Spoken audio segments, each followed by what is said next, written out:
What's up, players? Today I analyzed a couple of Bruno Major songs, and his progressions are just so tasteful and extremely jazz-oriented.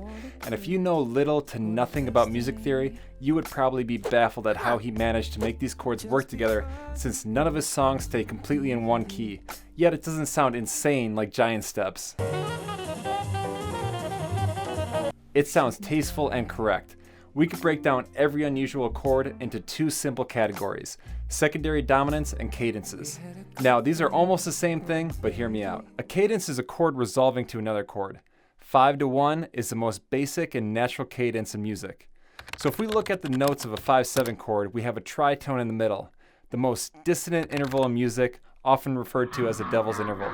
And the movement to the 1 chord takes this note up a half step and this note down a half step, creating a major chord, one of the most pleasing intervals in music, and that is the very shell of the 1 chord. So this is the perfect cadence and the chord of everything we need to make music exciting: tension and resolution.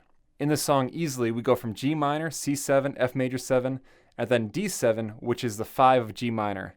So it's a quick little cadence, or more specifically, a secondary dominant that pulls us back to G minor. Don't you tell me that it wasn't meant to be.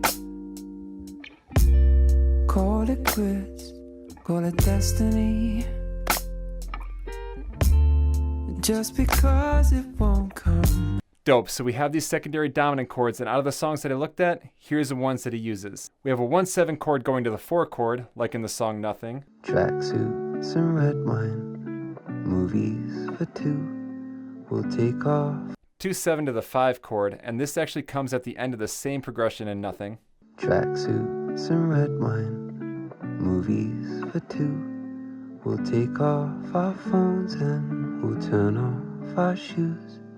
3-7 to the 6 minor chord, and here in Fair Weather Friend, we could find that.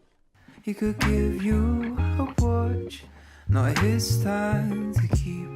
He could fly you to Verona. And the verse in Nothing has all three of these ideas.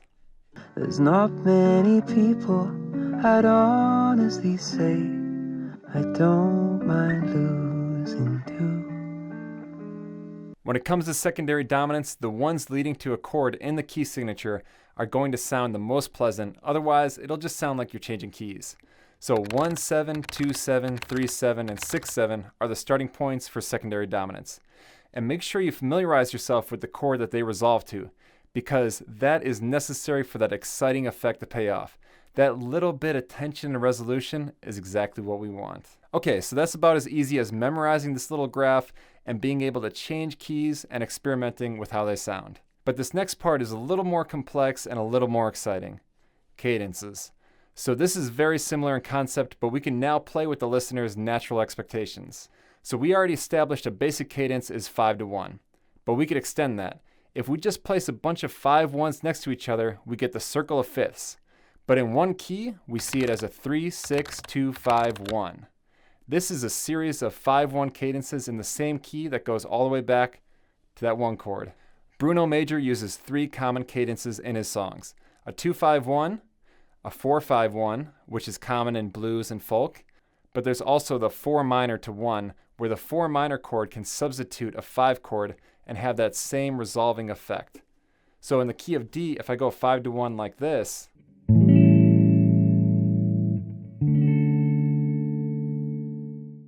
I could do a 4 minor to 1, and it's equally resolving, but just a different effect.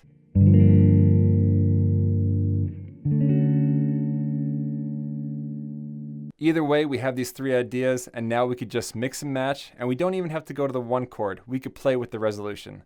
In the song Nothing, he ends the section on the 2-7 chord, which we would expect to go to the 5 chord, but he starts the next section at a 2 minor chord, the beginning of our cadence. So you could think 2-5-1, but instead of a 5 chord, we sub that with a 4 minor chord. Oh man, that's spicy, man. And then 1, and then he ties it back together with a proper 2-5-1. But there's nothing like doing nothing with you. In the most beautiful thing, he ends the chorus with a mishmash of cadences. We start with a 4-5, except sub the 5 chord for a 4 minor, and that gives us C to C minor in the key of G, but then don't resolve. play a 3-6-2-5-1 and spice up these chords a tad by making the 6 chord a dominant 7 and subbing that 5 chord for a 4 minor, and just a step further, adding a 5-7 chord after that. So instead of this,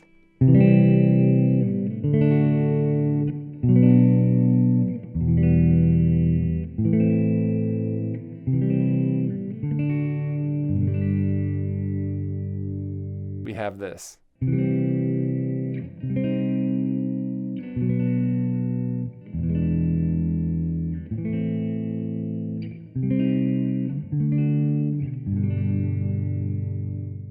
Alright, shit man, it sounds like a lot, but compartmentalize this information and you got inspiration for years. So our cadences, we have a 4-5-1, a 2-5-1, or we could sub the 5 chord for a 4 minor, and then we have our secondary dominants, a 1-7 to a 4, a 2-7 to a 5, 3-7 to a 6 minor, and 6-7 to a 2 minor.